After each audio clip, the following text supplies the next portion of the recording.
call on the President of the Association of Former International Civil Servants, AFIC, Mr. Tedla Teshome, to make a few remarks about the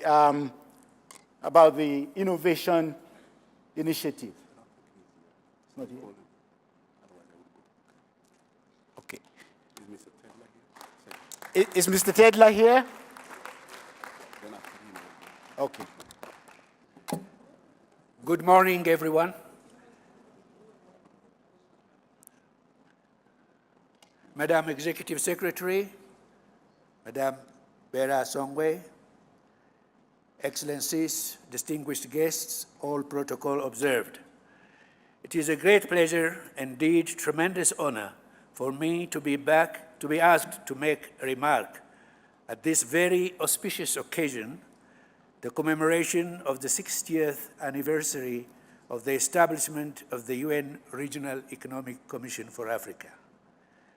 On behalf of the Ethiopian chapter of the UN system, former international civil servants, I extend my heartfelt congratulations to the Executive Secretary, the management, and the staff, as well as all friends of ECA for attaining this milestone 60th anniversary of this great regional organization. May I also add my very best wishes for continued success and healthy and vibrant growth in the years to come. Madam Executive Secretary, in a relatively brief lifespan of human being, 60 years, which incidentally coincides with the retirement age of the UN, usually marks the beginning of the scaling down of activities. Fortunately for ECA, it is an institution.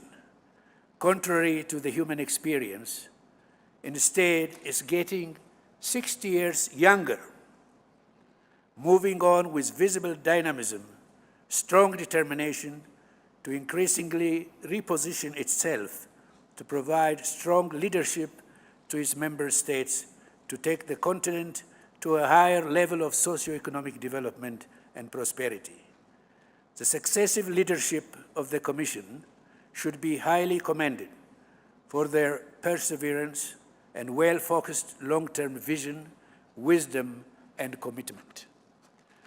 Madam Secretary, Executive Secretary, allow me just to make a short digression as I stand here representing the former United Nations employees. Let me say a few words about the association. The Association of Former International Civil Servants, we're about to celebrate our 20th anniversary in a couple of months' time.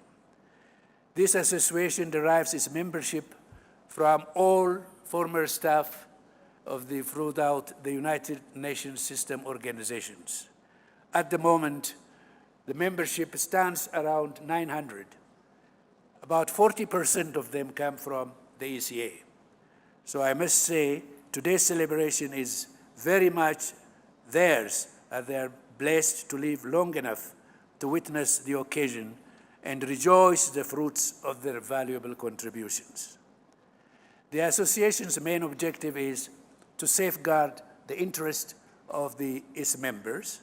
There are 56 such organizations across the globe, and together they form a federation known as Federation for Associations of Former International Civil Servants, shortly FAFIX.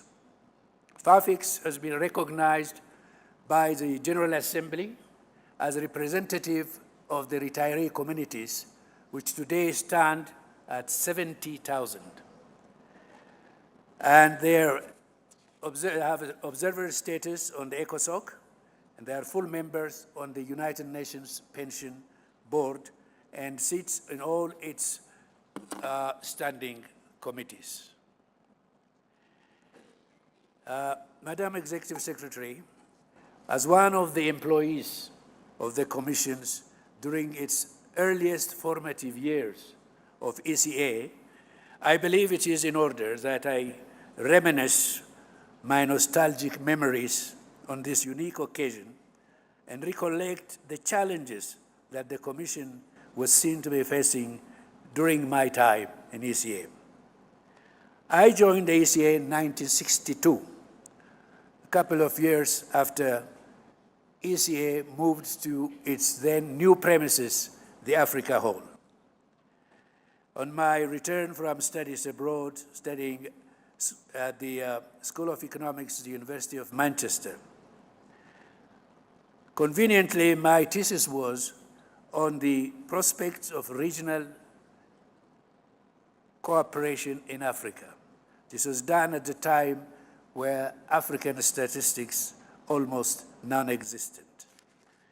So I applied to the ECA for a job, and I was readily recruited and placed in the then new section, the trade section. And I was joined that, and that helped me really to pursue my research studies and analyze the pattern, composition of intra-regional and inter-regional trade, and reconfirm my findings at the time that continental integration is a long dream, but perhaps the way forward in between will be setting up sub-regional groupings which will lead into the larger African common market. Let me give you a panoramic view of Africa whole at that time. The wide roads, the heavy traffic, the forest of high-rise buildings which you see now were nowhere to be seen then. The only two big buildings in this area were the Africa Hall, and right in front of it, at that time it is called the Jubilee Palace, which is now the National Palace. All around it were forests and small patches of residential dwellings, but otherwise covered with shrubs and trees and so on. Very narrow roads, not easily, the communication was not that good at that time. The plot you see in front of the Africa Hall, between the Jubilee Palace and the Africa Hall, was designed and built to be the parking place for Africa, for the use of ECA. And later on, African heads of states, in honor of when they signed the Africa OU Charter, planted trees, which are still standing there, is a historical evidence. Now, the population, the staff member, the ECA at that time, we were not more than 250, including everybody. The blue uniformed security service staff were not on board at that time.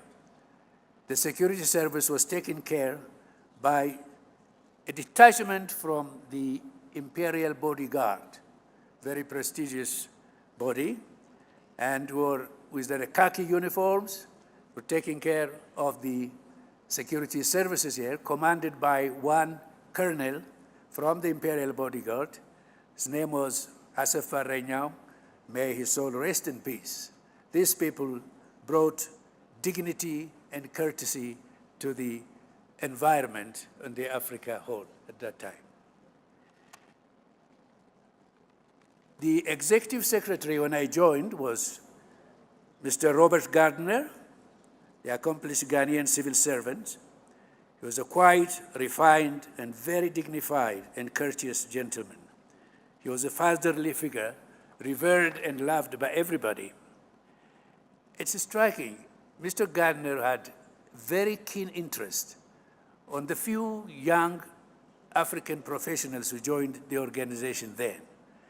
And he's following their work, their conduct of work very closely, and always try to inculcate in them the importance of professionalism, proper work conduct, and self-discipline. For one, I would like to remember him as my mentor. May his soul rest in eternal peace. Now, turning to the challenges we at that time, following was the internal governance of ECA itself. As earlier somebody mentioned, the Regional Commission for Africa was the latest of the regional group offices. It was late because it was considered that Africa was not harmonious, it is complex, and so on. So later on, it is very late in being established. So ECA was perceived at that time as an external arm of the headquarters of United Nations.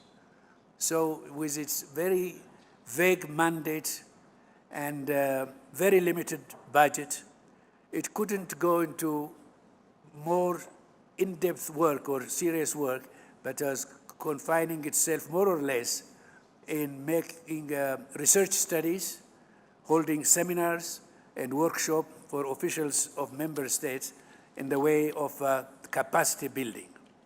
At best, the commissioner's services could be a clearing house for economic data.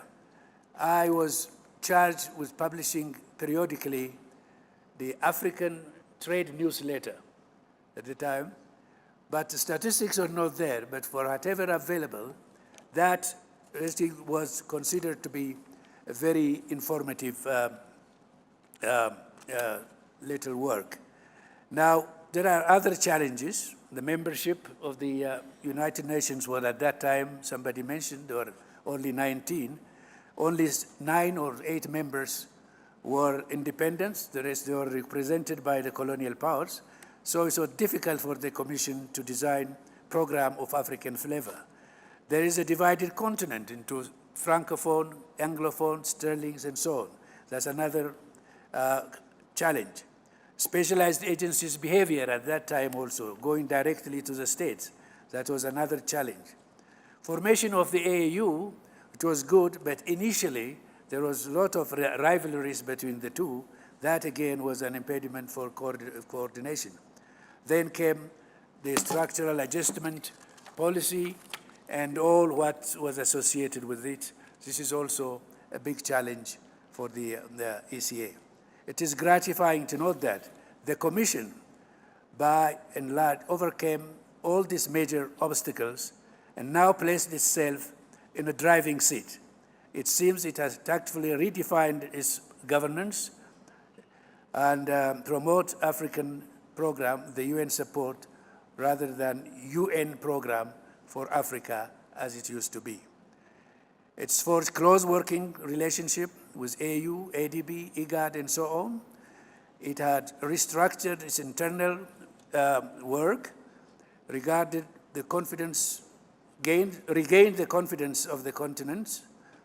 The short of successfully repositioned itself to provide a much desired guidance and advice to its member states to help them achieve their sacred goal and dream to create an Africa they want, which is an integrated, all-inclusive, prosperous, and peaceful Africa. Long live UNCA, peace and prosperity for Africa and its people. Thank you for your attention. Long live ECA, and happy birthday to ECA once again. Ato Teshome, thank you very much for sharing those insights with us, especially on the work of AFIX, which hitherto many of us didn't know what AFIX does. But thank you very much, and we will see how to further engage you in the work of ECA as we embark on the next 60 years. Thank you.